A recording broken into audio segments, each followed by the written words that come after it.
제가 기도하고 시작하겠습니다. 사랑해 주님, 오늘도 저희를 이 자리 가운데 불러주시고 하나님의 말씀을 함께 나누고 배우는 시간을 허락하심에 감사드립니다. 하나님, 우리가 하나님을 알아가는 만큼 더욱더 사랑할 수 있도록 도와주시고, 또한 사랑하는 만큼 우리가 다른 사람들, 우리의 이웃들, 우리의 가족들, 우리에게 주어진 모든 영혼들을 사랑할 수 있는 그런 넓은 마음을 허락하여 주시옵소서. 그렇게 일하실 하나님을 찬양합니다. 예수님의 이름으로 기도드렸습니다. 아멘. 네, 저희가 거의 한 달 만에 다시 모였어요. 네, 저도 확진되고 그래가지고 송구하게도 한 달 만에 이제 모이게 됐는데, 우리가 4주 동안 봤던 내용을 좀 짧게 한번 복습해 보도록 하겠습니다. 저희가 첫 번째 시간 때는 창세기 1장과 2장과 3장에 대해서 살펴봤었습니다. 그래서 창세기 1장, 2장에는 하나님께서 세상을 어떻게 창조하셨는지에 대해서 이야기를 하고 있는데, 우리가 처음에 창조는 혼돈한 곳에 질서를 부여하고 공허한 곳에 필요한 것들을 채웠다라는 것을 이야기를 했었죠. 그래서 하나님께서 처음에 창조하신 하나님의 나라는 왕이신 하나님과 그리고 아담과 하와라는 백성, 그리고 그 왕과 백성 사이에 지켜야 되는 법과 사명이 주어지고요. 그들이 함께 살아가는 땅, 그리고 우리는 그 땅을 성전이라고 불렀습니다. 그래서 그곳에 하나님께서 임재하시고 하나님께서 함께 하셨던 곳이라는 것을 살펴봤었죠.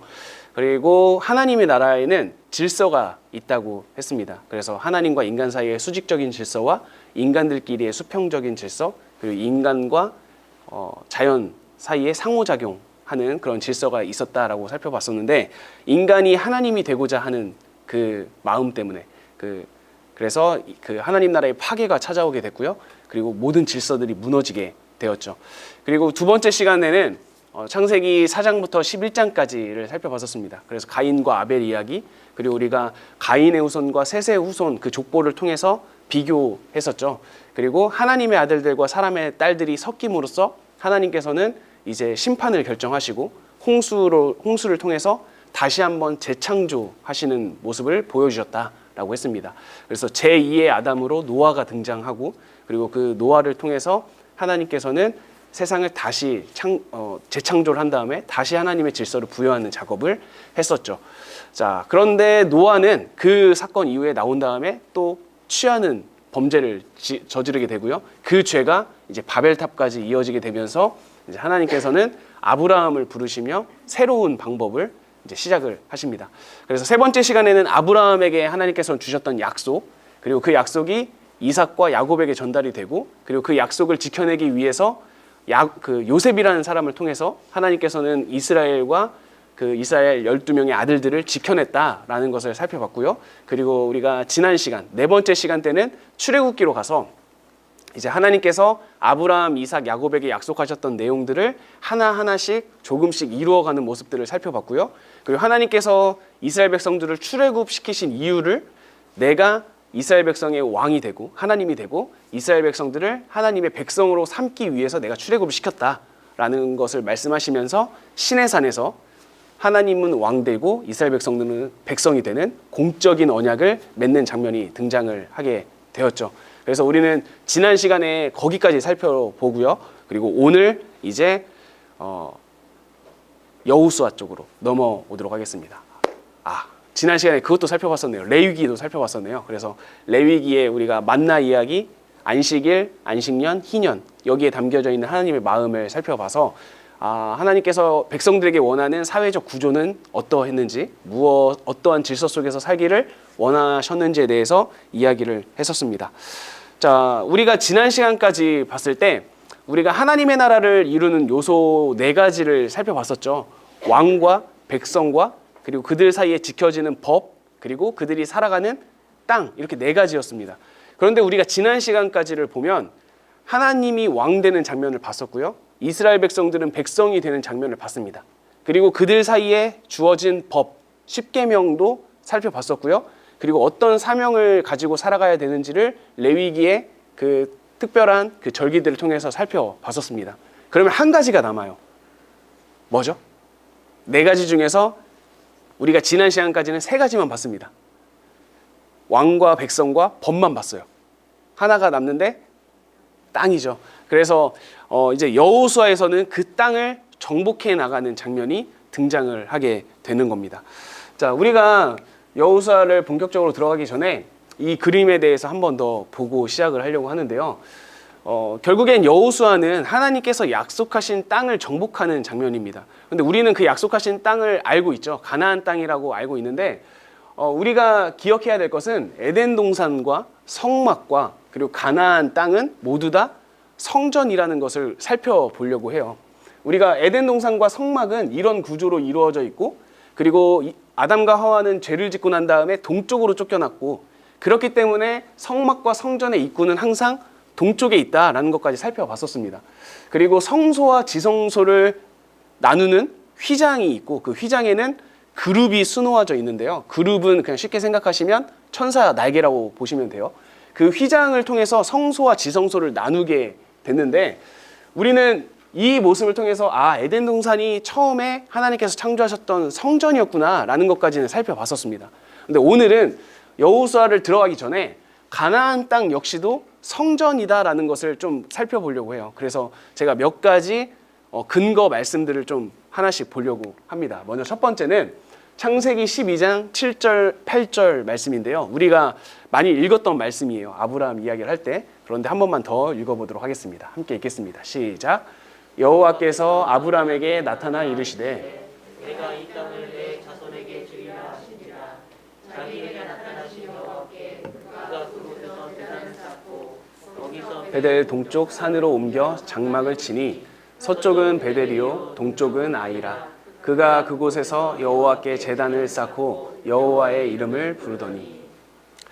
창세기 12장 1절에서는 하나님께서 아브라함을 부르시죠. 아브라함을 부르실 때 아브라함에게 내가 너에게 보여줄 땅으로 가라라고 말씀하십니다. 그런데 아브라함은 그 땅이 어딘지 몰랐어요. 근데 저희들은 알고 있죠. 그 땅은 가나안 땅입니다. 아브라함은 어느 땅인지 알지 못하는 상태에서 하나님의 말씀을 따라갔는데요. 따라가다 보니까 7절에서 어떤 땅에 도착을 하죠. 그런데 그 땅을 도착을 하니까 하나님께서 아브라함에게 나타납니다.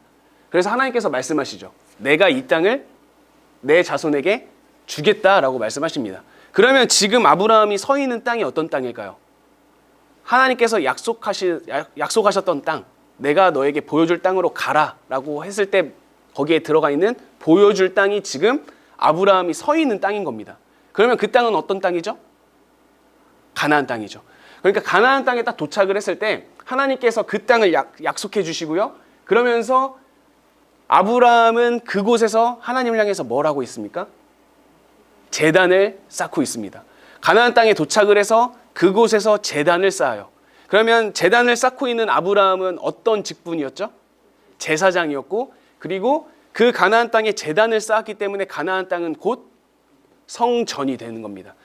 그래서 이게 이제 가나안 땅이 성전이라는 첫 번째 근거가 되는 말씀이고요.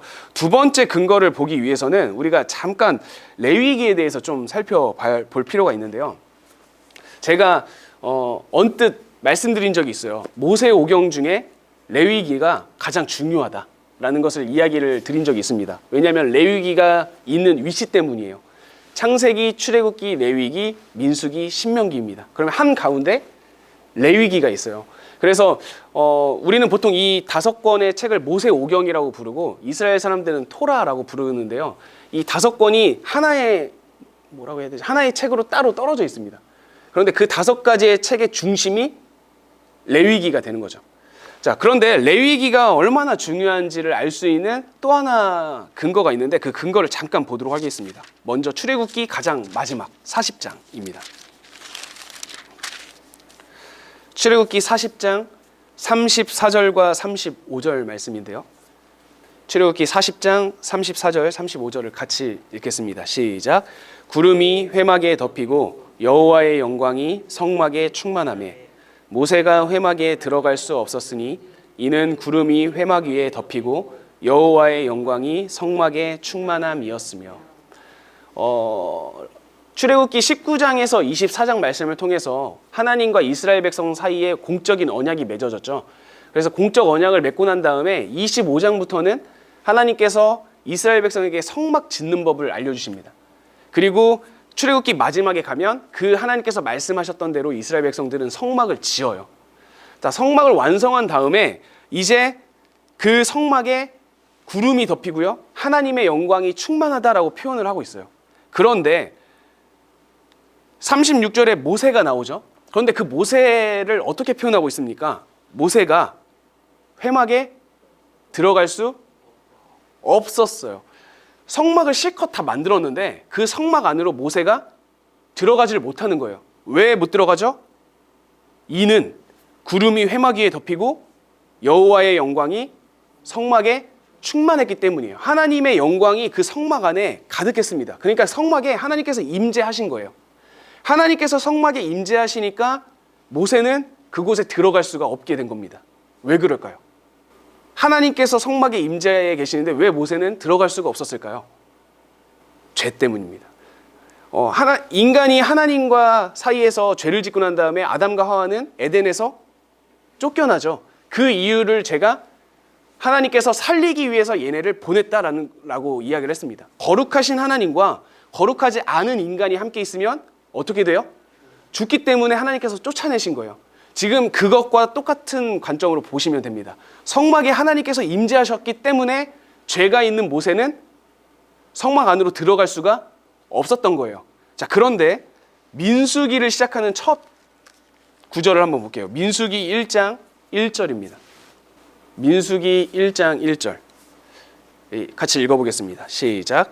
이스라엘 자손이 애굽 땅에서 나온 후 둘째 해 둘째 달 첫째 날에 여호와께서 시내 광야 회막에서 모세에게 말씀하여 이르시되.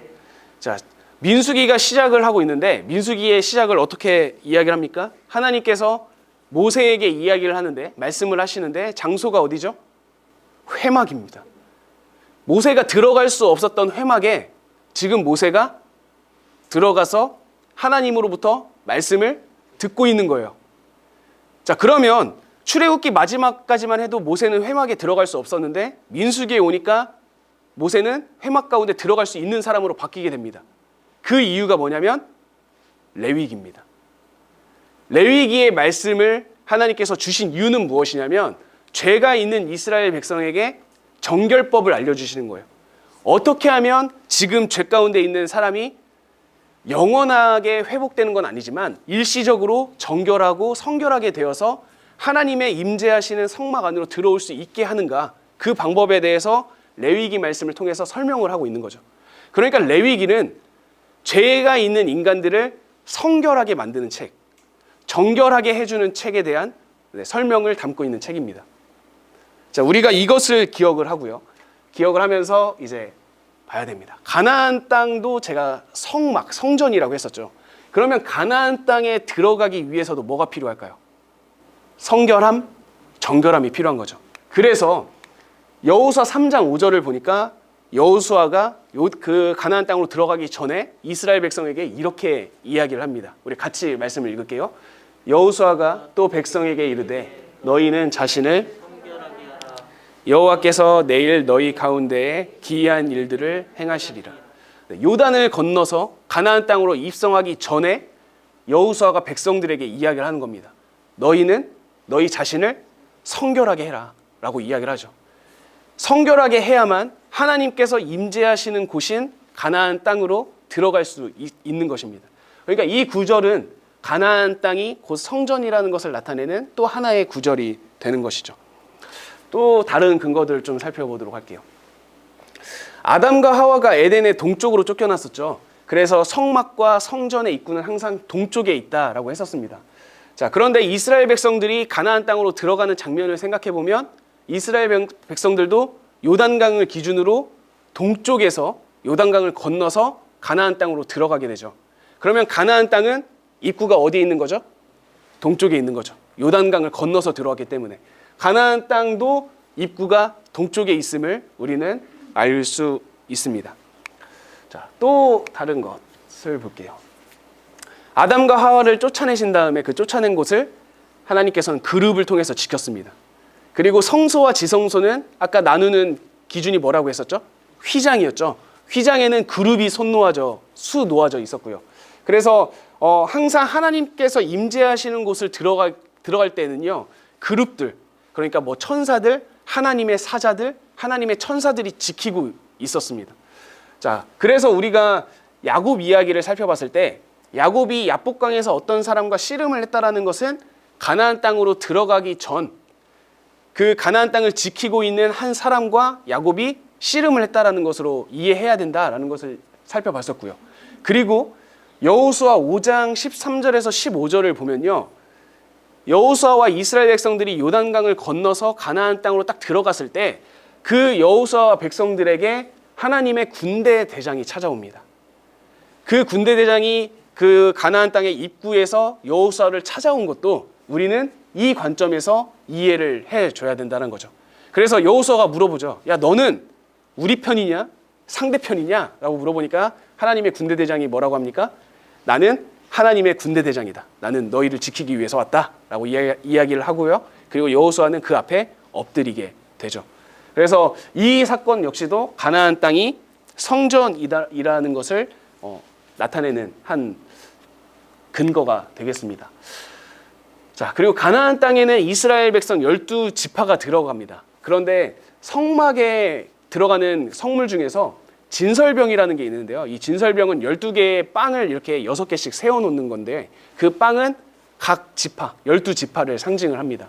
그러니까 성막 안에 진설병이 있었듯이 가나안 땅 안에 12지파가 땅을 나누어서 분배를 하고 있다라는 개념으로 보시면 가나안 땅은 하나님의 성전을 나타내는 것이구나 라고 생각을 해볼 수가 있고요.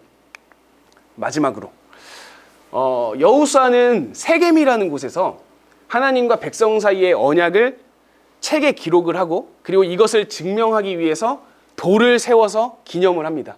이게 여호수아 24장에 나오는데 이것은 마치 지성소 안에 있는 언약궤 속에 십계명 돌판이 있는 것을 우리는 떠오르게 합니다. 세겜이라는 곳을 보면요, 정말 나중에 지도를 한번 찾아보세요. 딱 그 이스라엘의 정중앙에 있습니다. 정중앙이 세겜이에요. 딱 그 요단강의 가운데 줄기와 이렇게 딱 마주오면 세겜이 딱 있습니다.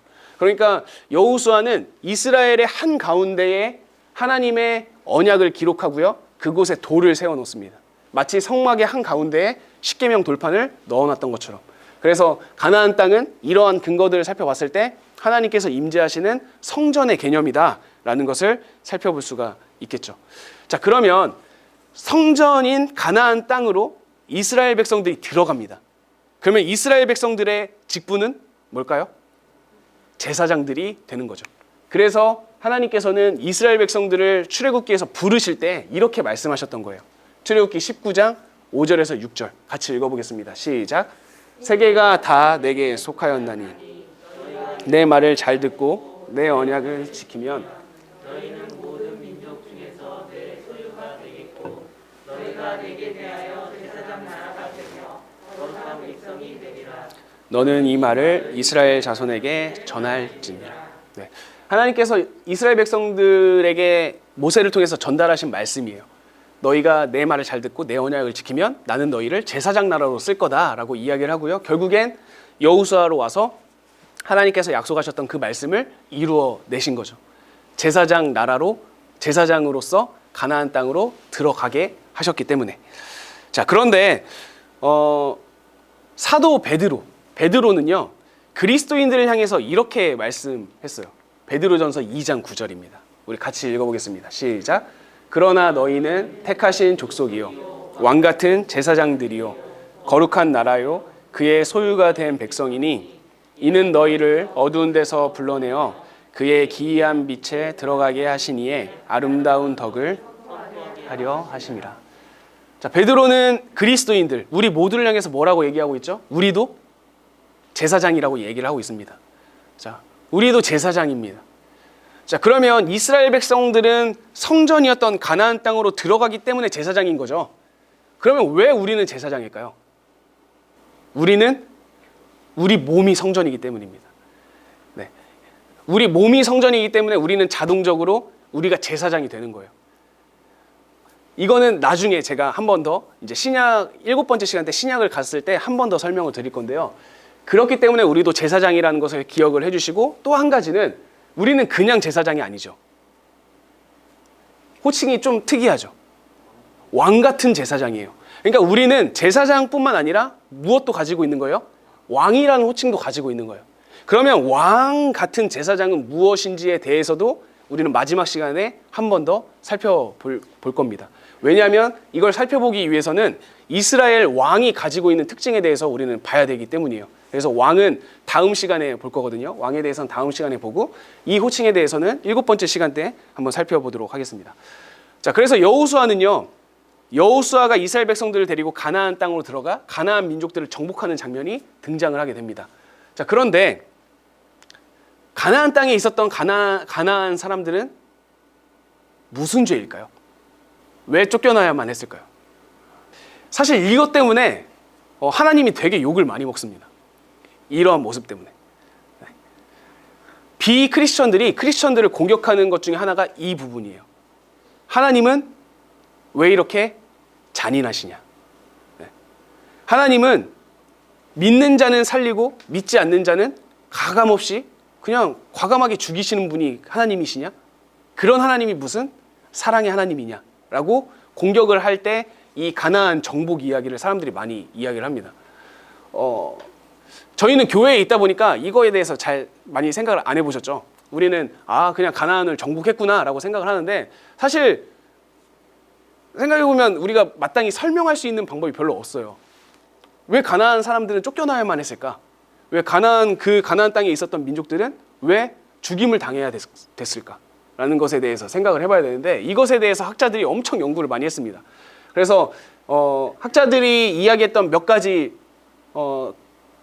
논증이라고 할까? 몇 가지 주장들을 제가 좀 설명할 건데 이거는 적지 않으셔도 돼요. 이 페이지는 전혀 중요한 페이지가 아닙니다. 네, 학자들이 이런 얘기를 합니다. 정복은 고대 근동뿐 아니라 세계 대부분 지역에서 일어난 보편적 행위다.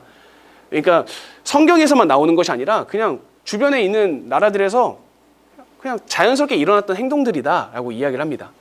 그런데 이거는 좀 그렇죠. 왜냐하면 다른 나라가 다 하니까 우리도 한다. 이거는 하나님께서 이스라엘 백성에게 원하시는 모습이랑 좀 다릅니다. 차별을 두셨던 하나님이 이렇게 하시진 않았을 것 같죠. 그리고 두 번째, 오히려 더 큰 악을 막는 수단이다라고 이야기를 합니다. 가나안 민족들을 죽이는 게 좀 잔인하지만 가나안 민족들을 죽이는 게 오히려 이 가나안 민족들이 나중에 더 큰 악을 저지르는 것을 미리 막기 때문이다라고 이야기를 주장을 하는 사람들도 있고요. 세 번째는 이것은 영적 전쟁을 상징하지 실제로 일어난 것은 아니다라고 이야기를 하는 사람도 있고 문화적 표현일 뿐 실제로 정복한 건 아니다라고 주장을 하는 사람도 있습니다. 그리고 가나안 사람의 죄에 대한 결과다라고 이야기를 하기도 합니다. 그래서 노아 사건에서 보면 노아가 벌거벗고 자고 있을 때 둘째 아들 함이 그걸 보고 비아냥거리면서 형들에게 이야기를 하죠. 형과 동생에게 이야기를 하죠. 그리고 나중에 그 함의 이름이 가나안의 아버지로 바뀌게 됩니다.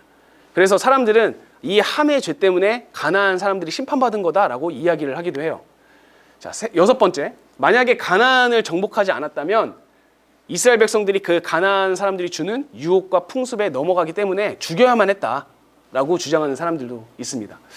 자, 이런 것들을 보면 어떤 근거들은 그럴 수도 있겠다 하는 것도 있겠지만 어떤 근거들은 진짜 그런가라고 의심되는 것도 있는데 우리가 이제 제가 진행하는 이 성경 공부의 관점을 가지고 살펴봤을 때 가나안을 정복해야 되는 진짜 이유에 대해서 좀 보려고 하는데요. 그 이유는 가나안 땅은 하나님의 성소, 하나님의 성전이기 때문에 그곳에 있는 가나안 백성들을 정복해야만 했습니다. 자, 이것은 레위기를 들어가기 전에 성막을 완성시켰던 모세가 성막 안으로 들어갈 수 없었죠. 그 이유를 뭐라고 했었죠? 모세가 가지고 있는 죄 때문이었습니다. 모세가 가지고 있는 죄 때문에 그 거룩한 성막 안으로 들어갈 수가 없었던 거예요. 그래서 성막 안은요 항상 거룩을 하나님께서는 엄청 말씀하셨어요. 그래서 제사장들이 하는 일이 뭐냐면 그 성물들을 막 닦고 성결하게 관리하고 불이 꺼지지 않도록 하고 그 성막 안을 항상 밝히고 깨끗하게 하고 이러한 일들을 계속 맡아서 했던 사람들이 레위인이었고 제사장들이었어요. 그렇게 해야만 했던 이유는 뭐냐면 그곳이 하나님께서 임재하시는 곳이기 때문인 거예요. 자, 그 관점으로 우리가 가나안 땅을 보면 가나안 땅은 하나님의 성전인데 그 성전 안에 거룩하지 못한 백성들이 있었던 거죠. 그 백성들이 바로 가나안입니다. 그러니까 에덴에서 처음에는 거룩했지만 거룩하지 못하게 된 아담과 하와가 어떻게 되죠? 쫓겨났듯이 가나안 민족들도 거룩하지 못한 것을 유지했기 때문에 거룩한 가나안 땅에서 쫓겨나게 된 겁니다. 자, 이것은 이 관점으로 보면 이것은 가나안 사람들에게만 적용이 될까요? 아니죠. 이스라엘 백성에게도 적용이 됩니다. 가나안 땅으로 들어가는 이스라엘 백성들은 그럼 무엇을 유지해야 돼요? 성결함과 정결함을 유지를 해야 돼요. 만약에 그렇지 못하면 쫓겨나겠죠. 그리고 우리가 잘 알고 있듯이 이스라엘 백성들은 결국 쫓겨납니다. 나중에 쫓겨나죠. 그래서 이것은 가나안 사람들에게만 적용되는 것이 아니라 세상의 질서를 가지고 있었던 가나안이 정복 땅에서 가나안 땅에서 쫓겨났듯이 하나님의 나라의 질서를 유지하지 못했던 이스라엘 백성도 나중에는 그 가나안 땅에서 쫓겨나게 돼요.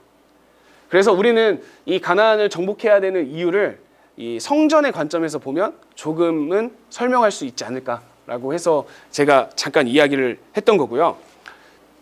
이 이유를 살펴봤으니까 이제 정복에 대해서 좀 보도록 하겠습니다.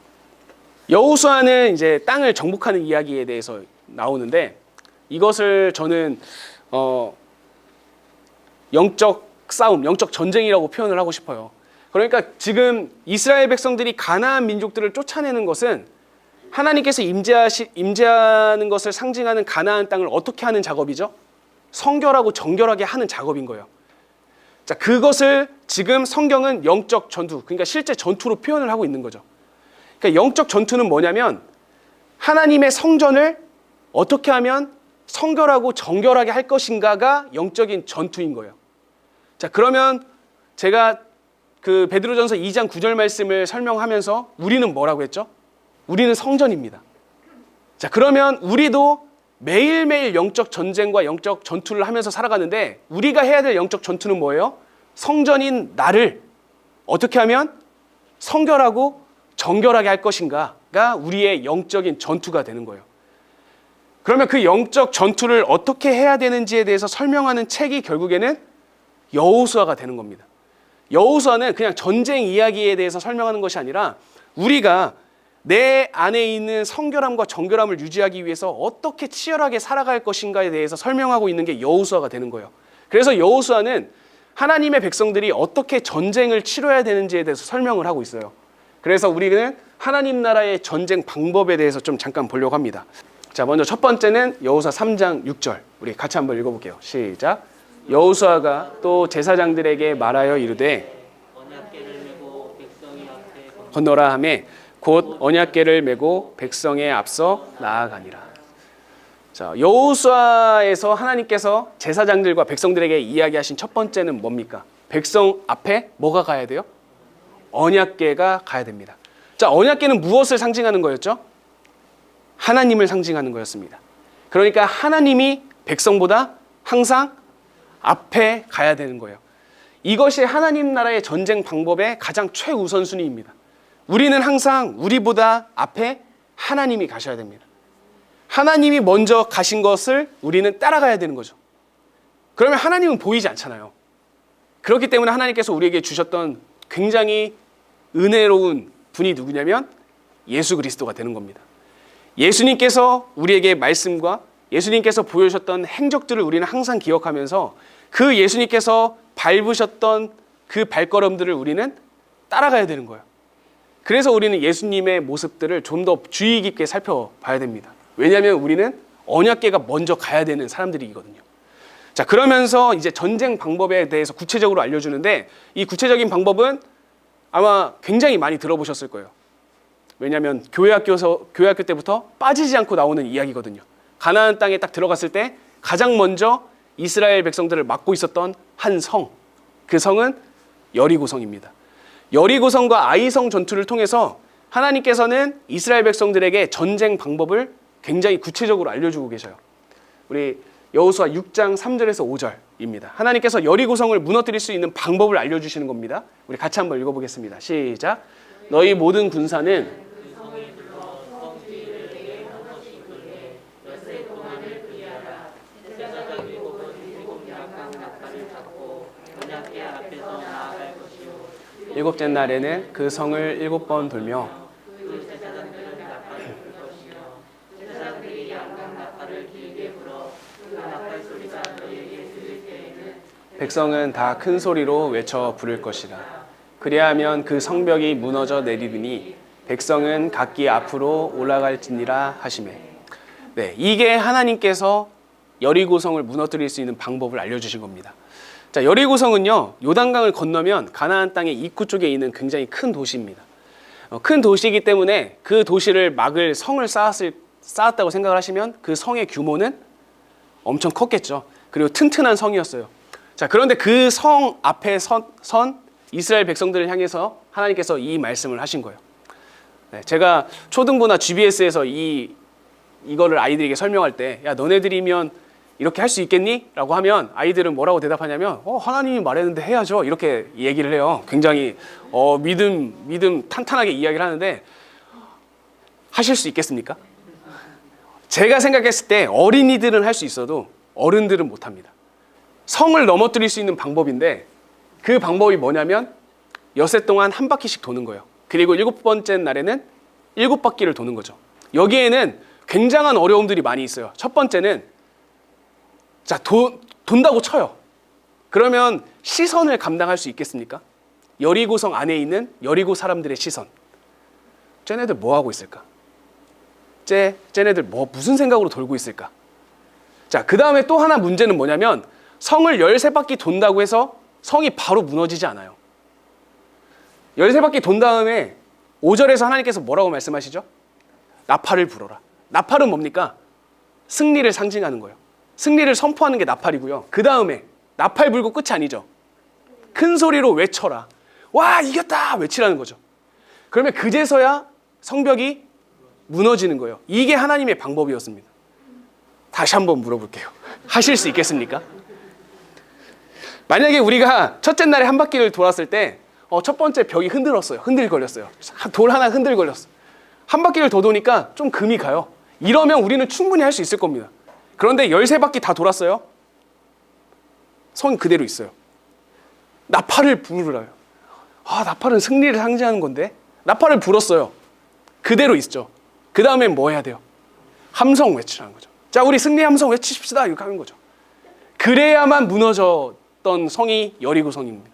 자, 그러면 우리는 이걸 통해서 무엇을 알 수 있습니까?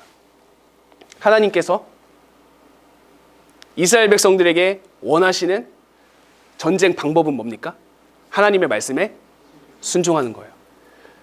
제가 왜 아이들은 할 수 있지만 어른들은 못한다고 말씀을 드리냐면, 어른들은 자신만의 방법이 있기 때문이에요. 내가 지금까지 살아왔던 방법들이 있고, 이 여리고성을 딱 눈앞에 봤을 때 이 성을 무너뜨리려면 내가 생각하는 상식선에서 나오는 방법이어야 우리는 순종을 할 수가 있습니다. 그런데 이거는 저희의 상식과 인간의 상식과는 너무 동떨어져 있는 거예요. 그러면 무엇을 하나님께서 원하시냐면 상식을 벗어 던지고 하나님의 말씀에만 순종하라는 거예요. 그게 하나님의 백성의 전쟁 방법이라는 것을 기억을 해야 됩니다. 자, 그런데 이 무시무시한 여리고성을 무너뜨렸던 이스라엘 백성이 굉장히 작은 아이성 앞에서는 무너지죠. 왜 무너졌는지에 대해서 한번 살펴보도록 할게요. 자, 우리 여호수아 6장 18절 말씀인데요. 우리 같이 한번 읽어볼게요. 시작. 너희는 온전히 바치고 그 바친 것 중에서 너희가 이스라엘 진영으로 바치는 것이 되게 하여 고통을 당하게 되지 아니하도록 오직 너희는 그 바친 물건에 손대지 말라. 자, 하나님께서 뭘 말씀하시죠? 여리고성을 무너뜨린 다음에 전리품을 가져가지 말라라고 이야기를 합니다. 자, 우리는 지금까지 그냥 전리품 정도로 생각을 했을 거예요. 이게 전리품 정도로 생각을 하셨을 텐데 결국에는 이 물건에 손을 대는 사람이 나오죠. 그래서 7장 1절을 보면 아간이라는 사람이 등장을 합니다. 우리 7장 1절도 읽어볼게요. 이스라엘 자손들이 온전히 바친 물건으로 말미암아 범죄하였으니 유다 지파 세라의 증손 삽디의 손자 갈미의 아들 아간이 온전히 바친 물건을 가졌습니다. 여호와께서 이스라엘 자손들에게 진노하시니라. 저는 사실 어렸을 때 그 교회학교 때 이 이야기를 들으면 하나님이 되게 좀 째째하신 분이라고 생각을 했어요. 네. 왜냐하면 이 이야기를 들을 때까지만 해도 저는 부모님 돈에 좀 손을 많이 댔었을 거거든요. 이렇게 조금씩. 근데 이 물건을 보니까 하나님이 나도 죽여버리시는 거 아니야? 이런 생각이 들더라고요. 나도 돌에 맞아 죽는 거 아니야? 이런 생각이 들었는데 이거를 우리는 이제 좀 다른 개념으로 보셔야 돼요. 가나안 땅이 뭐였죠? 성전이었습니다. 자, 성전이에요. 그러면 우리가 이것을 성막과 한번 비교를 해보도록 하겠습니다. 성막에서 동쪽 입구를 통해서 딱 들어가요. 그러면 사람에게 가장 먼저 보이는 게 뭐냐면 번제단입니다. 그러면 그 번제단에 제물을 바치죠. 그러면 그 제물은 누구의 것이 되죠? 자동적으로 하나님의 것이죠. 그런데 지금 가나안 땅으로 딱 들어갔을 때 가장 처음으로 나오는 성이 뭐냐면 여리고성이에요. 그러니까 여리고성은 이스라엘 백성이 하나님께서 이스라엘 백성을 통해서 받을 거룩한 제물과도 같은 거예요. 그러면 여리고성이 무너짐으로써 나오는 전리품은 당연히 하나님의 것입니다. 이런 6장 18절 말씀을 하지 않으셨어도 이거는 하나님의 것이 되어야 되는 거예요. 그런데 아간은 그 제물에 손을 댄 거죠.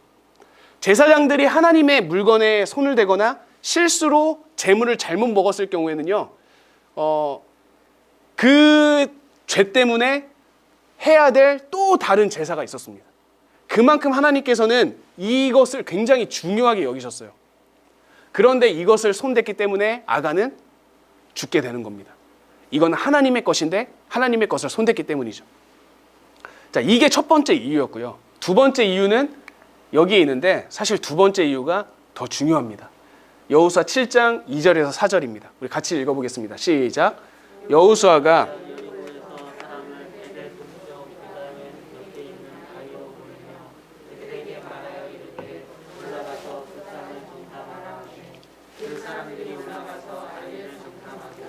여호수아에게로 돌아와 그에게 이르되 백성을 다 올라가게 하지 말고 2-3천 명만 올라가서 아이를 치게 하소서. 그들은 소수이니 수고롭게 하지 마소서 하므로 백성 중 3천 명쯤 그리로 올라갔다가 아이 사람 앞에서 도망하니. 네. 아이성은 굉장히 작은 성이었거든요. 그런데 그 성에서는 이스라엘 백성들이 처참하게 무너집니다. 자, 이 말씀에서 혹시 뭐가 문제인지를 찾아내실 수 있으시겠습니까? 여기에서 문제는 정탐이에요. 네. 여호수아가 이스라엘 백성들을 지금 이스라엘 백성 중에서 소수 인원을 아이성으로 정탐을 보내죠. 자, 그런데 정탐이 왜 문제일까요? 정탐은 왜 하는 거죠? 왜 하는 거죠? 상대방의 진영에 가서 어디가 혹시 약점이 있고 그들의 전력은 어느 정도이고 공격을 할 때 어떻게 공격을 하면 되는지를 알아보기 위해서 정탐을 가는 거죠. 자, 그러면 다시 한번 질문을 해볼게요. 이스라엘 백성들에게는 정탐할 필요가 있을까요? 없을까요? 왜 없죠? 말씀에 순종하면 정탐할 필요 없이 이기고요. 말씀에 불순종하면 정탐을 해도 지는 백성이 이스라엘 백성이거든요.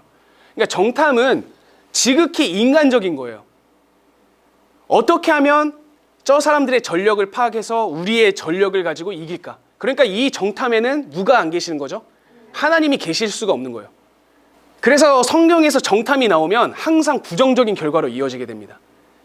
이스라엘 백성들이 광야 생활을 하다가 가데스 바네아에서 가나안 땅으로 정탐을 보내죠. 그런데 사실 이거를 신명기 말씀으로 보면 하나님께서는 정탐 보내시고 싶지 않았어요. 근데 이스라엘 백성이 요구를 한 겁니다. 우리가 가나안 땅에 가서 한번 정탐을 하고 싶습니다. 왜 정탐을 하고 싶다고 했을까요? 싸울만 한가? 이길만 한가 보기 위해서 간 거죠. 그런데 12명이 갔다 오니까 보고는 어떻게 되죠? 네, 안 된다. 우리는 그들 앞에 메뚜기다 라고 이야기를 하는 거죠. 결국엔 정탐의 결과는 이렇게 되는 거죠. 우리가 인간적인 눈으로 볼 수밖에 없게 되는 거예요. 하나님의 그 전능하심은 가리워지고 내 생각과 내 경험에 익숙해져 있는 시야로 그것을 보니까 나는 안 돼. 우리는 안 돼로 결말이 나는 겁니다. 자, 아이성에 정탐을 보냈는데 어떤 결론에 이르게 되죠? 그 성은 너무 작아요. 그러니까 3,000명만 가면 됩니다. 그래서 3,000명만 보낸 거예요. 그리고 결과는 집니다. 네. 자, 그런 백성이 이제 다시 승리를 하는데요. 하나님께서 여호수아에게 알려준 말씀에 따라서 여호수아는 작전을 세우고 그 작전대로 행동을 했을 때 이기게 됩니다. 자, 그래서 우리가 이 여리고성과 아이성 전투를 통해서 확실하게 알 수 있는 전쟁 승리 공식이 있죠. 이스라엘 백성들, 하나님의 백성들은 어떻게 하면 승리합니까? 하나님의 말씀에 순종하면 승리하고요. 불순종하면 지는 것. 우리가 조금이라도 우리의 경험을 의지하려고 하는 행동들, 그 행동들은 멀리 해야 됩니다. 성경에서는 정탐이고요. 그리고 나중에 왕정 시대에는 인구조사가 그것과 같습니다. 우리나라의 인구조사를 하는 거예요. 우리나라의 군력이 어느 정도 되는가 살펴보기 위해서. 그런데 이스라엘은 우리 전력이 어느 정도 되는지가 중요하지 않거든요. 왜요? 100명이든 1000명이든 10,000명이든 하나님의 말씀에 순종하면 이기고 불순종하면 지는 나라가 이스라엘 백성이에요. 그러니까 하나님께서는 인구조사를 하지 말라고 했는데 나중에 다윗이 인구조사를 하게 되죠. 그래서 다윗은 벌을 받게 됩니다. 심판을 받게 되는 겁니다. 그래서 우리는 철저하게 우리의 경험과 내 생각으로 결정할 수 있는 무엇인가를 다 우리는 철저하게 막아놔야 돼요. 최대한 우리의 생각과 경험을 내려놓고 하나님의 말씀으로만 결정할 수 있는 상황을 만들기 위해서 노력을 하셔야 됩니다. 그래서 우리 안에 있는 욕심을 내려놓는 것, 내 안에 있는 힘을 빼는 것, 이게 우리가 해야 될 첫 번째 걸음이라는 것을 기억하시면 너무나 좋을 것 같습니다. 자, 이 하나님 나라의 전쟁 승리 공식은요, 여기 여호수아에서만 통용되는 건 아닙니다. 창세기부터 요한계시록까지 쭉 이어지는데요. 우리가 한번 보도록 할게요. 에베소서 6장 13절에서 17절 말씀을 보면 전신갑주가 등장을 합니다. 우리 같이 한번 읽어보겠습니다. 시작. 그러므로 하나님의 전신갑주를 취하라. 이는 악한 날에 너희가 능히 대적하고 모든 일을 행하되 속덕이니라. 그런즉 서서 진리로 너희가 무기를 입고 의의 호신경을 붙이고 안에 복음이 준비한 것으로 신을 신고 모든 것 위에 믿음의 방패를 가지고 이로써 모든 불화살을 소멸하고 구원의 투구와 성령의 검 곧 하나님의 말씀을 가지라. 네, 이것도 저희가 교회학교 때 많이 배웠던 전신갑주 6가지의 무기입니다. 자, 이 6가지 무기를 자세히 보시면 방어할 수 있는 무기와 공격할 수 있는 무기로 나눠볼 수 있어요. 그러면 공격할 수 있는 무기는 몇 개죠? 딱 하나입니다. 네, 공격할 수 있는 무기는 하나고 나머지 5개는 다 방어하는 무기예요. 자, 그러면 방어하는 무기를 하나씩 봐볼게요. 진리이고요.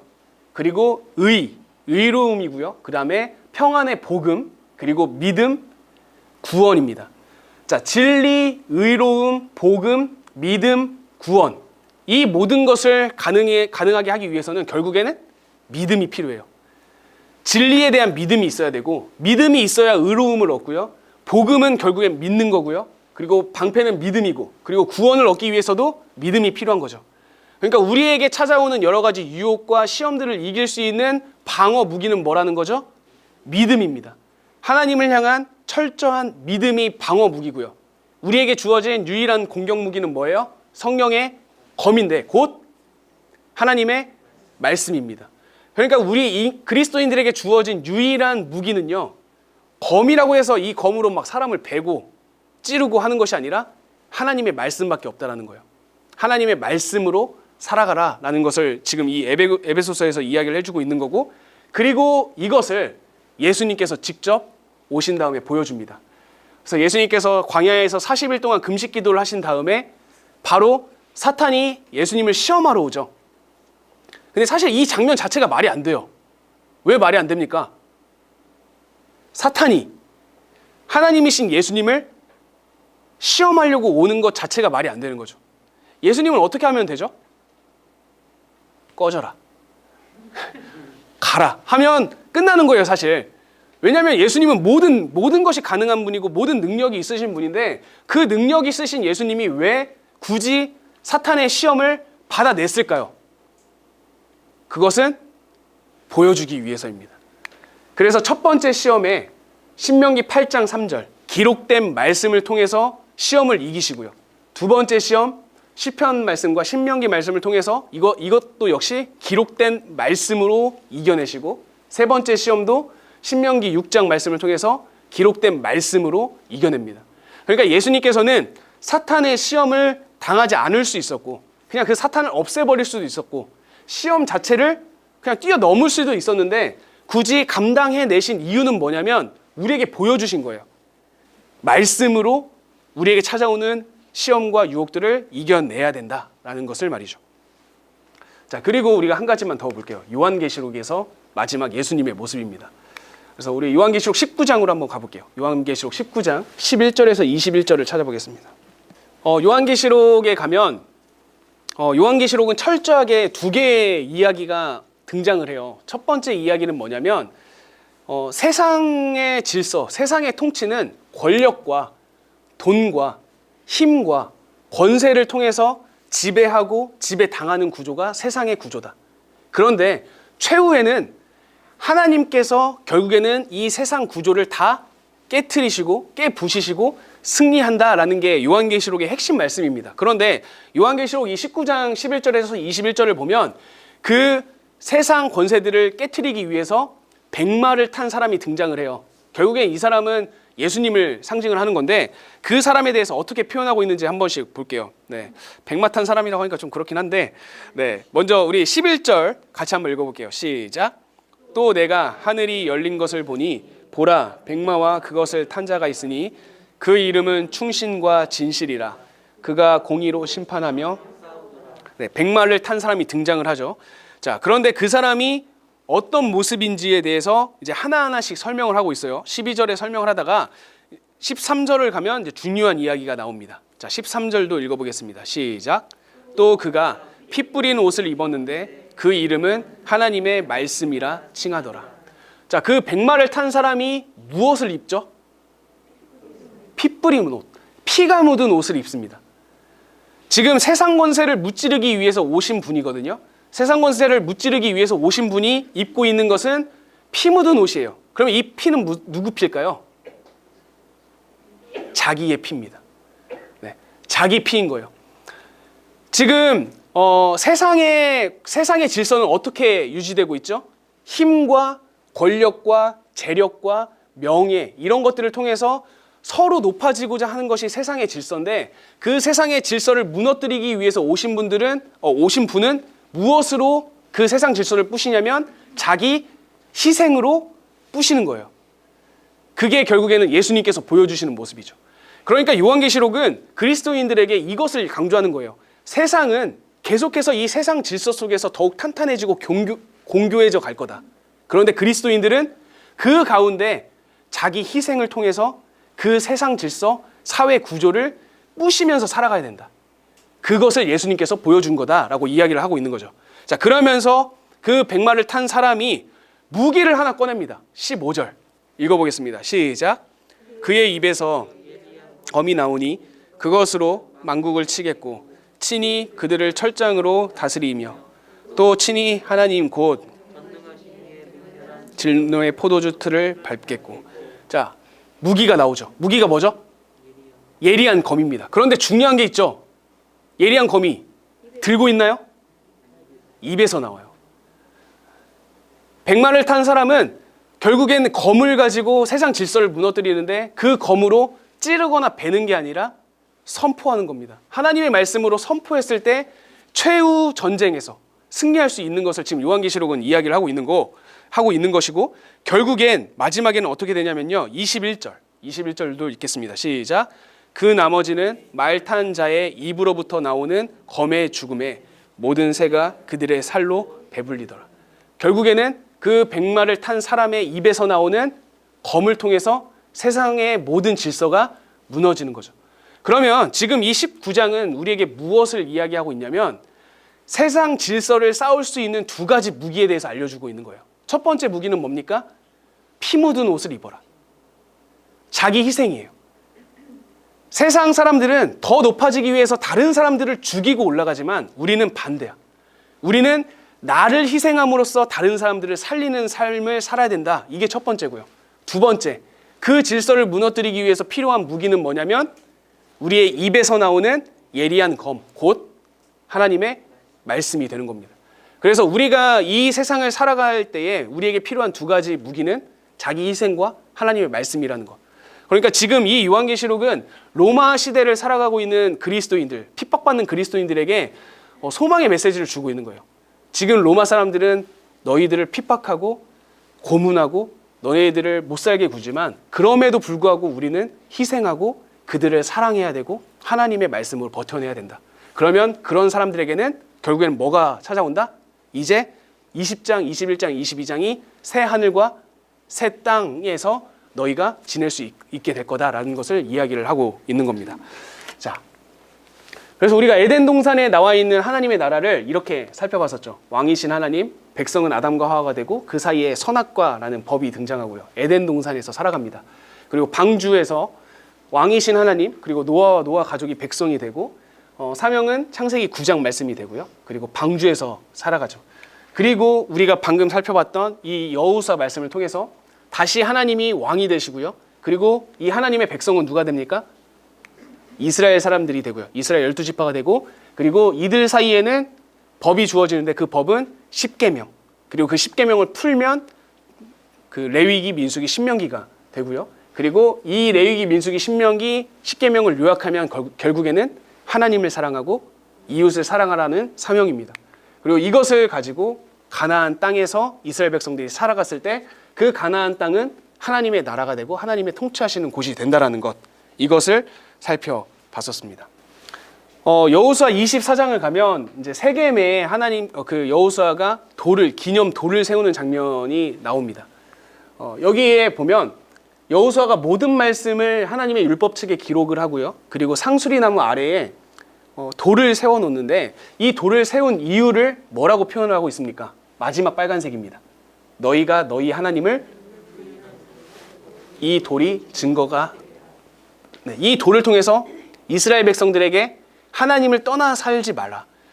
하나님의 말씀 가운데 살아가야 된다라는 것을 여호수아는 마지막까지, 지금 여호수아가 죽기 전이거든요. 죽기 전에 거의 유언의 이야기처럼, 유언의 메시지처럼 이야기를 합니다. 자, 그런데 여호수아 다음에 등장하는 책 사사기의 시작이 어떻게 시작되냐면 사사기 2장 11절에서 13절입니다. 읽어보겠습니다. 시작. 이스라엘 자손이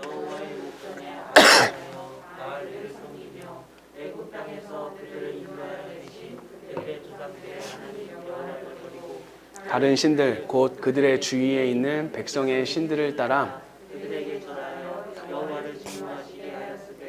곧 그들이 여호와를 버리고 바알과 아스타롯을 섬겼으므로. 여호수아가 그렇게 당부했는데 이스라엘 백성들은 사사기에 와서 어떻게 합니까? 다시 악을 행하고요. 그리고 하나님을 버리고 바알과 아스타롯을 섬기게 됩니다. 자, 이 장면을 보면 이스라엘 백성들이 어떻게 느껴지십니까? 좀 답답한가요? 아니면 좀 긍휼한 마음이 있나요? 굉장히 답답하거든요. 제가 봤을 땐. 근데 제가 상황을 하나만 설명을 해드릴게요. 그 상황을 들으면 조금 이야기가 달라지실 거예요. 지금 이스라엘 백성들이 가나안 땅에 있는 상황인데 이 가나안 땅에 들어가기 전에 이스라엘 백성들은 무엇을 하고 있었죠? 광야에서 약 40년의 시간을 이렇게 돌아다녔습니다. 40년의 시간 동안 광야 생활을 한 사람들의 직업은 뭐였을까요? 그 사람들이 먹고 살 수 있었던 방법은 뭐였을까요? 매일매일 이동을 해야 되잖아요. 그러면 유목입니다. 목축. 그러니까 이동을 하면서 가축을 데리고 이동을 했던 거예요. 결국엔 그 가축으로 먹고 살았던 사람들이 이스라엘 백성입니다. 그래서 예수님께서 이스라엘 백성에게 양의 비유, 양과 염소의 비유도 하시고요. 목자와 양의 비유도 하시고 이렇게 비유를 하신 이유가 다 목적이 있는 거예요. 이스라엘 백성들은 이 유목 생활에 되게 익숙했던 백성이기 때문에 그렇게 비유를 하신 건데 그런 유목 생활을 했던 이스라엘 백성들이 지금 어디로 들어가요? 가나안 땅으로 들어갑니다. 그래서 그 가나안 땅에 정착을 하잖아요. 계속 움직였던 이스라엘 백성들이 정착을 합니다. 그러면 가나안 땅은 직업이 뭐가 될까요? 농업으로 바뀌게 돼요. 유목 생활을 했던 이스라엘 백성들이 갑자기 농업으로 오게 되는 거죠. 그러니까 어떤 어려움이 생길까요? 여러분들 그냥 그 여러 가지 직업을 하다가 갑자기 농사를 짓는다고 생각을 해보세요. 그러면 하나부터 열까지가 다 막막할 겁니다. 그러면 도움을 요청해야겠죠. 누구에게 도움을 요청할까요? 그 지역에 있는 사람들, 가난한 사람들에게 요청을 하는 겁니다. 야, 어떻게 하면 농사를 잘 짓니? 그러니까 가난한 사람들이 뭐라고 얘기해요? 아, 바알이 비를 내려줘야 돼. 아스다롯이 풍요롭게 해줘야 돼. 그래서 여기에는 이제 이스라엘 백성들이 하나님을 버렸다라고 표현을 하는데 사실 버린 건 아니에요. 왜냐하면 하나님도 이용했거든요. 이스라엘 백성들은 전쟁할 때는 누구? 하나님. 농사 지을 때는 바알. 그리고 풍요가 필요할 때는 아스다롯. 이게 된 겁니다. 자기도 모르는 사이에 그러한 문화 속에 빠져가게 되는 거죠. 빠져들어가게 된 거죠. 그런데 우리는 이것을 통해서 우리를 돌아봐야 돼요. 한국 교회 그리고 한국 문화를 생각하시면 한국은요 굉장히 토속 신앙과 그 무속 신앙이 되게 옛날부터 있었던 민족이었기 때문에 우리도 모르는 사이에 우리의 전반적인 부분에 깔려 있습니다. 그래서 교회가 딱 들어왔을 때 그 교회의 신앙과 한국의 토속 그 무속 신앙이 교묘하게 섞여요. 성당도 마찬가지예요. 성당도 섞이고요. 심지어 불교도 섞입니다. 그래서 우리나라의 불교는 전통 불교와 달라요. 우리나라의 기독교는 전통 기독교의 모습과는 조금 다른 부분들이 있습니다. 그것은 다 한국의 고유 문화와 섞이게 된 거예요. 우리도 모르는 사이에 우리는 교회 안에서 토속적인 일, 무속적인 신앙을 보일 때가 있어요. 우리도 모르는 사이에 이것은 분명히 하나님께서 원하시는 신앙의 모습이 아니라 우리의 전반부에 깔려있는 무속 신앙의 모습이고 토속 신앙의 모습인데 그것이 교회의 문화와 교묘하게 섞여가지고 마치 교회 것인 것처럼 보여지는 게 되게 많이 있는데 그것을 우리는 이 말씀을 통해서 생각해 볼 필요가 있는 거예요. 이스라엘 백성들도 이렇게 하고 싶어서 한 게 아니라 문화 속에서 살아가다 보니까 어쩔 수 없이라는 표현이 좀 그렇긴 한데 이렇게 된 거예요. 그런데 우리도 이것을 보면서 항상 우리의 삶을 돌아볼 필요가 있습니다. 우리도 정화를 해내야 돼요. 우리의 신앙의 모습들을 보면서 이것이 정말 신앙일까? 아니면 토속의, 무속의, 아니면 우리가 원하는 그런 신앙의 모습들이 불순물들이 섞여 있는 건가? 이걸 한 번씩 꼭 점검해 보시면서 우리의 신앙생활을 닦아 나가시면 더 좋게 될 것 같습니다. 자, 사사기는요, 이제 사사라는 새로운 직분이 등장을 하는데 이 사사는 구원하는 역할을 합니다. 그래서 이 사사라는 히브리어 샤파트라는 것을 보면 뜻이 심판하다, 재판장이 되다라는 뜻이에요. 그래서 하나님께서는 이스라엘 백성들이 위기에 빠졌을 때 이 사사를 통해서 구해내게 합니다. 그런데 이 사사는 특별한 특징이 있었어요. 그래서 그 특징을 지금 잠깐 살펴보도록 할게요. 이 특징은 되게 중요합니다. 이거는 꼭 기억을 해놓으셔야 돼요. 왜냐하면 이것은 지금 오늘을 살아가고 있는 우리에게까지 영향을 주고 있는 특징이기 때문입니다. 자, 먼저 모세에 대해서 살펴보려고 하는데 이 민수기 11장 16절 17절 말씀을 같이 읽어보겠습니다. 시작. 여호와께서 모세에게 이르시되 이스라엘 노인 중에 내가 알기로 백성의 장로와 지도자가 될 만한 자 70명을 모아 내게 데리러 와 회막에 이르러 거기서 너와 함께 서게 하라. 내가 강림하여 거기서 너와 말하고 내게 임한 영을 그들에게도 임하게 하리니 그들이 너와 함께 백성의 짐을 담당하고 너 혼자 담당하지 아니하리라. 자, 모세에 대해서 표현을 하는데요. 지금 하나님께서 70명의 장로들에게도 영을 줄 건데 뭘 설명하냐면 모세에게 이렇게 말하죠. 너에게 임한 영을 내가 그들에게도 줄 거야. 그러면 우리는 이걸 통해서 뭘 알 수 있냐면 모세는 이미 무엇을 가지고 있는 사람이죠? 하나님의 영을 가지고 있는 사람이라는 것을 기억할 수 있겠습니다. 자, 모세는 하나님의 영을 이미 소유한 사람이었어요. 자, 두 번째로 여호수아입니다. 민수기 27장 18절 읽어볼게요. 시작. 여호와께서 모세에게 이르시되 눈의 아들 여호수아는 그 안에 영이 머무는 자니 너는 데려다가 그에게 안수하고. 자, 여호수아도 하나님의 영이 있는 사람이었어요. 머문 사람이었죠. 자, 그런 다음에 첫 번째 사사 온니엘이 등장하는 장면입니다. 사사기 3장 9절에서 10절 읽어볼게요. 시작. 이스라엘 자손이 여호와께 부르짖음에 여호와께서 이스라엘 자손을 위하여 한 구원자를 세워 그들을 구원하게 하시니 갈렙의 아우 그나스의 아들 온니엘이라. 여호와의 영이 그에게 임하셨으므로 그가 이스라엘의 사사가 되어 나가서 싸울 때에 여호와께서 메소포다미아 왕 구산 리사다임을 그의 손에 넘겨주심에 온니엘이 구산 리사다임을 이기니라. 자, 사사가 구원자로서 부르심을 받을 때 어떤 일이 펼쳐지죠? 여호와의 영이 그에게 임합니다. 자, 그러면 이것을 통해서 보면 하나님과 백성 사이의 백성 사이를 중재했던 사람이 모세였죠. 그리고 그 모세를 이어서 받은 그 모세의 역할을 이어받은 사람이 여호수아였고요.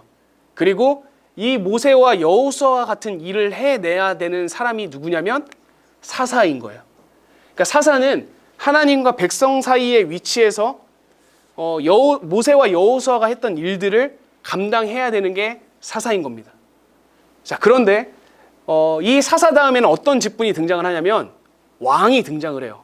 그래서 나중에 사울이 왕이 될 때, 다윗이 왕이 될 때도 성경은 뭘 표현하고 있냐면 하나님의 영이 그들에게 임했다라고 표현을 합니다. 그러면 결국엔 모세와 여호수아의 역할을 사사가 이어받고 사사의 역할을 누가 해내야 되는 거예요? 왕이 해내야 되는 거죠. 그게 왕의 역할입니다. 하나님이 인간 왕에게 주신 역할이에요. 하나님과 인간 사이에서 통로의 역할을 감당하는 것. 자, 그리고 예수님께서 이 땅 가운데 오셔서 세례 요한에게 세례를 받으시죠. 그때 어떤 일이 펼쳐지죠? 비둘기 같이 성령이 임재하죠. 예수님께 하나님의 영이 임재합니다. 그러면 예수님은 뭐라는 거예요? 인간 왕으로 오셨다는 것을 나타내는 거예요. 그러면 예수님께서 인간 왕으로 오신 이유는 뭐예요? 지금까지 모세도 실패하고 여호수아도 실패하고 사사도 실패하고 인간 왕들도 실패했던 하나님과 백성 사이에서 어떻게 하면 완벽한 왕의 역할을 감당해야 될지에 대해서 예수님께서 직접 보여주시는 거죠. 그래서 예수님께서 인간 왕의 역할을 가지고 이 땅에 오셔서 직접 보여주시는 겁니다. 이렇게 사는 것이 하나님과 백성 사이의 통로의 역할로 사는 거다. 그러면서 예수님께서 승천하시고 우리에게 약속하시죠. 너희에게 무엇을 주겠다? 성령을 주겠다. 그리고 그 성령은 지금 우리가 다 가지고 있는 영이죠. 성령은 뭡니까? 하나님의 영이죠. 그러면 우리도 예수님을 이어서 하나님과 백성 사이의 역할을 감당하는 사람이 되는 겁니다. 그러면 우리가 베드로전서 2장 9절에서 나왔던 우리는 그냥 제사장이 아니었죠. 왕 같은 제사장이라는 호칭이 이해가 되실 겁니다. 예수님이 보여주셨던 그 인간 왕의 역할을 우리는 감당해내야 되는 거예요. 동시에 제사장으로 살아가는 것. 그것이 우리의 직분입니다. 네. 그것이 될 거고, 이건 자세한 거는 이제 세 번째 시간 때 살펴보도록 하겠습니다. 자, 사사기. 사사기는요, 순환을 이루면서 진행이 돼요. 어떻게 순환이 되는지 한번 볼게요.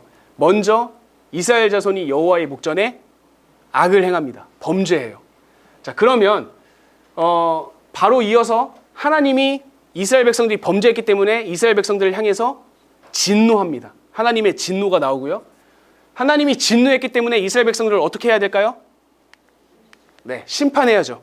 그래서 심판을 하게 되는데 보통 심판은 주변의 이방 나라들을 통해서 심판을 합니다. 자, 그러면 여기서 잘 보시면 메소포다미아 왕 구산 리사다임의 손에 파셨으므로 이스라엘 자손이 구산 리사다임을 8년 동안 섬겼다라고 이렇게 되어 있죠. 그래서 사사기는 항상 이런 구조로 되어 있습니다. 다른 나라가 이스라엘을 공격해서 몇 년 동안 그 나라를 섬겼다. 자, 이렇게 심판을 당하면 이스라엘 백성들이 뭘 할까요? 회개해야죠. 부르짖습니다. 하나님께 회개합니다. 그러면 그때 하나님께서 구원을 하시는데 누구를 통해서요? 사사를 통해서 구원을 하시게 되는 겁니다. 구원을 하시고. 자, 구원을 하면 그 다음에 찾아오는 게 평화예요. 그러면 여기 평화도 잘 보시면 그 땅이 평온한 지 몇 년? 40년. 이런 식으로 평화 기간이 나오고요. 압제 기간이 등장을 하게 됩니다. 그리고 난 다음에 지금 사사기 3장 11절이거든요. 3장 12절이 어떻게 시작되냐면 이스라엘 자손이 또 여호와의 목전에 악을 행한다. 재범죄가 시작되고 이게 순환 구조로 이루어져 있으면서 6번 반복되게 됩니다. 자, 그런데 우리가 지금 이 순환 구조로 이루어져 있다는 것도 중요한데요. 사사기는 여기가 중요합니다. 사사기에서 알 수 있는 특징에 대해서 좀 설명을 할게요. 첫 번째, 자, 순환 구조로 이루어져 있는데 순환이 되면서 점점 이스라엘이 짓는 악의 크기가 커집니다. 점점 악이 처음에는 작은 악이었는데 점점 커져 나가요. 이게 사사기의 특징이고요. 그리고 두 번째, 문제가 있는 사사에게 더 많은 지면을 할애합니다. 혹시 사사 중에 기억에 남는 인물들이 있나요? 삼손, 그리고 300용사 기드온 나오죠. 그리고 혹시 입다라는 사사 들어보셨나요? 네, 자기의 딸을 바친 사사입니다. 네, 이 세 명의 사사가요, 사사기 내용 중에서 가장 내용이 많아요. 그 이유는 뭘까요? 문제가 있는 거죠. 기드온도 문제가 있고 삼손도 문제가 있고 입다도 문제가 있는 거예요. 자, 문제가 있는 사사에게 더 많은 지면을 할애하고 있습니다. 세 번째 특징은 처음에는 하나님께서 다른 나라를 통해서 심판하셨잖아요. 그런데 시간이 가면 갈수록 이제 전쟁이 내부에서 일어납니다. 같은 지파끼리 싸우고요. 네, 동족 간에 서로 사륙하는 전쟁이 나타나게 됩니다. 자, 네 번째 특징. 제가 압제 기간이 있고 평화 기간이 있다라고 했었죠. 처음에 온니엘이 등장했을 때는 압제 기간이 8년, 평화 기간이 40년이었어요. 평화 기간이 더 길었어요. 그런데 나중에 삼손이 나올 때가 되면 압제 기간이 평화 기간보다 훨씬 많아지게 됩니다. 자, 그런 다음에 마지막 다섯 번째. 순환 구조에서 하나님께서 심판하셨을 때 이스라엘 백성들은 항상 뭘 했죠? 회개를 합니다. 그런데 삼손 이야기에서는 이스라엘 백성의 회개가 등장하지 않아요. 그러니까 마지막에는 이스라엘 백성들이 부르짖지도 않는 모습을 보여주게 됩니다. 자, 결국에 사사기가 이야기하고자 하는 핵심은 뭐냐면 인간은 이렇게 악해질 수 있다라는 게 핵심입니다. 그러면 우리는 이 사사기의 말씀과 창세기 4장에서 11장까지의 내용이 이렇게 교차되는 거죠. 하나님께서 처음 창조하셨을 때 하나님의 아들들과 사람의 딸들이 섞이면서 하나님께서 재창조를 하죠. 그런데 그 상황에서 바벨탑을 쌓으면서 최악의 모습을 보여준 것처럼 하나님의 나라가 다시 재건되었었잖아요. 그 재건된 상황 속에서 이스라엘 백성들이 다시 이 사사기를 통해서 한없이 악해지는 모습을 보여주면서 사사기가 끝이 나게 되는 거죠. 그러면서 사사기 마지막, 사사기 21장 25절 말씀인데요. 여기에 이중적인 의미가 담겨 있습니다. 우리 같이 한번 읽어볼게요. 이건 중요한 말씀입니다. 함께 읽습니다. 그때에 이스라엘의 왕이 없으므로 각기 자기의 소견대에 오른 대로 행하였더라. 자, 이게 사사기를 마무리하는 구절이에요. 혹시 여기에 이중적인 의미를 찾으셨나요? 자, 먼저 첫 번째 의미. 실제 지금 이스라엘에는 왕이 없죠. 인간 왕이 없는 상태잖아요. 인간 왕이 없는 상태이기 때문에 사람들이 각자 소견에 옳은 대로 행했다라는 것을 표현하는 겁니다. 그러면서 자동적으로 사사기 이후에는 그러면 어떤 내용이 등장할 거다를 암시할까요? 왕이 나올 거야 라는 것을 암시하기도 하는 거죠. 이게 첫 번째 의미고요. 인간 왕이 없었다. 그래서 사람들이 자기 소견에 옳은 대로 행했다라는 것. 자, 두 번째 의미를 살펴볼게요. 이스라엘의 왕이 없었나요? 있었죠. 이스라엘의 왕은 하나님이었잖아요. 시내산에서 하나님과 이스라엘 사람들은 공적인 언약을 맺었죠. 나는 너희의 왕이 되고 너희는 내 백성이 되는 언약을 맺었는데 지금 이스라엘 백성에게는 누가 없었다고요? 왕이 없었어요. 하나님이 계시지 않았어요. 하나님이 임재하지 않았어요.